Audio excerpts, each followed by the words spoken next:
Good luck for everyone. जैसा आप यहाँ पर देख रहे हैं टाइपराइटर रखा हुआ है, ये हिंदी का टाइपराइटर है।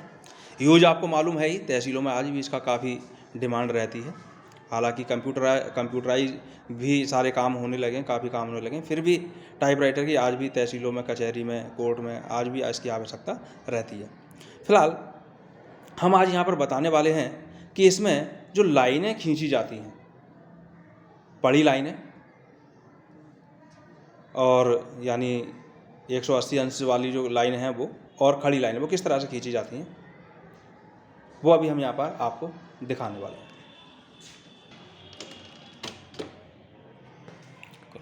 तो देखें ध्यान दें, जब हम इसमें इस तरह इधर से बाईं तरफ से दाईं तरफ को लाइन खींचेंगे तो वो किस तरह से खींचेंगे वो ज़रा देखेंगे। फिलहाल हम सिंपल सी 5 वाला, हमारा ये चौथी पंक्ति का बटन, 5 वाला बटन है, इसको लेंगे और शिफ्ट के साथ लेंगे। और मैंने पिछली वीडियो में भी बताया था कि जब हमें लगातार यही करना है तो हम लॉक लगा दें, शिफ्ट लॉक, कल बदल ताला, इसका प्रयोग कर देंगे और इस बटन को दबाते जाएंगे। ज़रा देखेंगे, ध्यान देंगे, लाइन हमारी अपने आप तैयार होती चलेगी। थोड़ा दिखाएं जैसे लाइन दिखा, और थोड़ी सी पास से,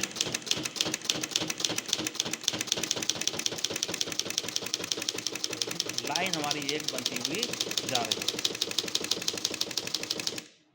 ये हमारे पास एक लाइन बनके तैयार हुई। एक लाइन हम और यहाँ बना देते हैं,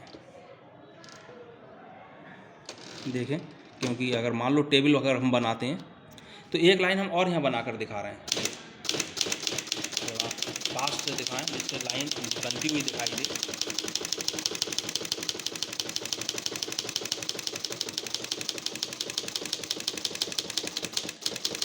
ये हमारे पास लाइन बनके तैयार हो गई। आप देख सकते हैं यहाँ हमारे पास लाइन है, बिल्कुल ओके होके तैयार हो गई है। और ये हमारी 180 अंश की जो लाइनें होती हैं वो लाइन हमारी तैयार है। इसको बड़ी लाइन भी बोला जाता है। अब खड़ी लाइन इसको कैसे, इस पर कैसे बनाएंगे ज़रा वो देखें। फिलहाल शिफ्ट लॉक अगर लगाया है तो भाई उसका बड़ा ध्यान रखना है। शिफ्ट लॉक लग तो गया और हटेगा कैसे, इसी से नहीं हटेगा, कोई सी भी शिफ्ट दबा दो उससे हट जाएगा। और हमने हटा लिया है।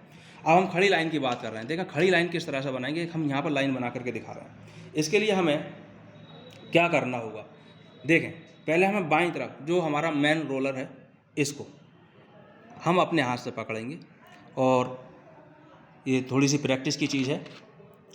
लाइन हमने थोड़ी ऊपर रखी है और स्पेस बार को हम दबाए रखेंगे। देख लेना, स्पेस बार को हम दबाए रखे हैं। ये उंगलियों की जो रूल है उसको छोड़ दो इस समय। और अब हम एक वाले बटन को, हमने स्पेस बार को दबाए रखा है, एक वाला बटन देखें, इसको हम दबाएंगे एक एक करके, और एक बार इसे दबाएंगे, रोलर को एक बार ऊपर घुमाएंगे। थोड़ी ऐसा दिखाना जिससे पूरी प्रक्रिया तीनों दिखती जाए मेरी। हमने यहाँ टाइप किया, देख रहा है कि हमें एक अक्षर ऊपर भी और टाइप करना है, तो हमने नीचे को रोलर को किया ये इस तरह से हमारे पास में ये 2 बार मैं इसको कर रहा हूँ, वो मशीन का अलग अलग सिस्टम है। ये थोड़ी सी प्रैक्टिस की चीज़ है। और आप देख सकते हैं यहाँ पर इस तरह से ये लाइन बन के तैयार हुई। और अब स्पेस बार को छोड़ देंगे, थोड़ा देखेंगे एक बार, थोड़ा सा इस तरह से दिखा दें।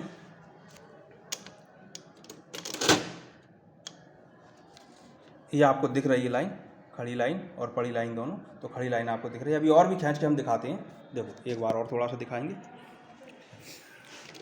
जैसे यहीं से हमें लाइन लेनी है, ऊपर को लेनी है, तो हम ऊपर को रोलर या इस तरह से रोलर को अपने हिसाब से स्पेस बार को दबाएंगे, एक वाले बटन को लेंगे ये।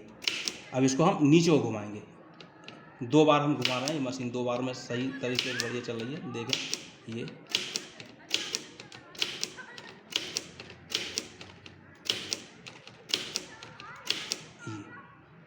और हल्का सा एक ऊपर को ले लो ये। इस तरह से हमने एक और लाइन बनाई है, वो ज़रा देखेंगे और ध्यान देंगे। दिखाओ ज़रा थोड़ा सा, देखें खड़ी और पड़ी दोनों लाइनें आपको यहाँ पे दिख रही हैं। एक लाइन अभी और हम खींच के दिखा दे रहे हैं, ऐसे सिंपली ऊपर से लिए लेते हैं इस लाइन को। तो हम यहाँ से एक लाइन यहाँ लिए लेते हैं, ये हमने इसको दबाया और एक वाले बटन को हम रखेंगे, देखिए ये।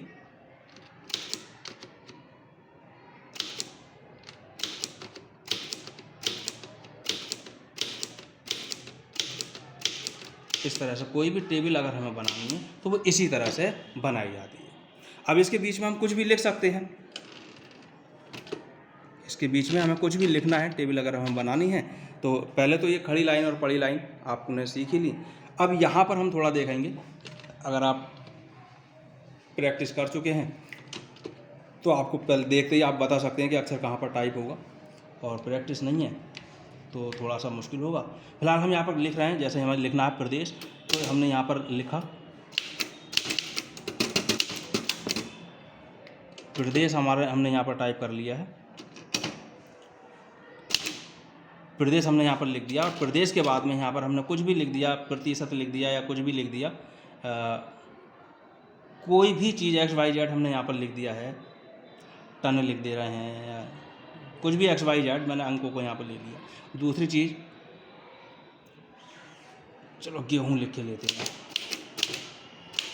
ये हमने यहाँ पर गेहूँ ले लिया है। और यहाँ पर हमने चावल यहाँ पर ले लिया है, यहाँ पर हमने ले लिया है गन्ना, ये चीज़ हमने यहाँ पर लिख ली है। तो इस तरह से हम इसके बीच में लिख सकते हैं। ज़रा थोड़ा सा दिखा दो, इस तरह से ये लिखा गया इनके बीच में। अब अगर हमें कुछ भी टेबल बनानी है तो वो किस तरह से बनाएंगे, थोड़ा सा देखें। ये टेबल का ही रूप है, डबल काम हो जाएगा, देखते हैं। जैसे हमने यहाँ पर प्रदेश का नाम ले लिया, उत्तर प्रदेश, हम यहाँ पर टाइप कर देते हैं उत्तर प्रदेश, हमने यहाँ पर ले लिया है उत्तर प्रदेश। ये तो हमने कर ही लिया, और हमने यहाँ पे स्थान भी निर्धारित कर लेते हैं कि भाई हमने यहाँ पर लो स्थान निर्धारण मैंने पिछली वीडियो में बताया है। यहाँ पर प्लस का हमने निशान दबा दिया और फिर हम आगे पहुँच जाते हैं। यहाँ भी प्लस का निशान दबा दिया, बटन प्लस वाला, और यहाँ भी हमने ये प्लस वाला, इससे स्थान निर्धारित हो गए। अब हम टेबुलेटर वाला दबाएंगे, हमने यहाँ पर कुछ भी टाइप कर लिया, ऐसे यहाँ पर हमने कुछ भी टाइप कर लिया। फिलहाल इस तरह से हमने ये टाइप कर लिया। अब दूसरी लाइन पर आए, और दूसरी लाइन पर हमने जो भी प्रदेश दे रखा होगा टाइप करने के लिए वो लिख देंगे। हमने यहाँ पर गुजरात लिखा, गुजरात लिखने के बाद हम देखा यहाँ पर आए, ऐसे फसल का अगर कोई विवरण हमें इस तरह से करना है, 4 अंकों में है, तो हम इस तरह से हमारे अगर अंक कमती बढ़ती होते हैं तो वो हम अपने हिसाब से देखेंगे, स्पेस को कम करके या स्पेस को बढ़ा करके। इस तरह से आप देख सकते हैं एक टेबल का रूप हमारे पास में आ जाता है। थोड़ा सा दिखाएंगे ये, तो आप देख सकते हैं इस तरह से हम इसको टेबल को भी बना सकते हैं। आज की वीडियो में इतना, फिर मिलेंगे एक नई वीडियो के साथ।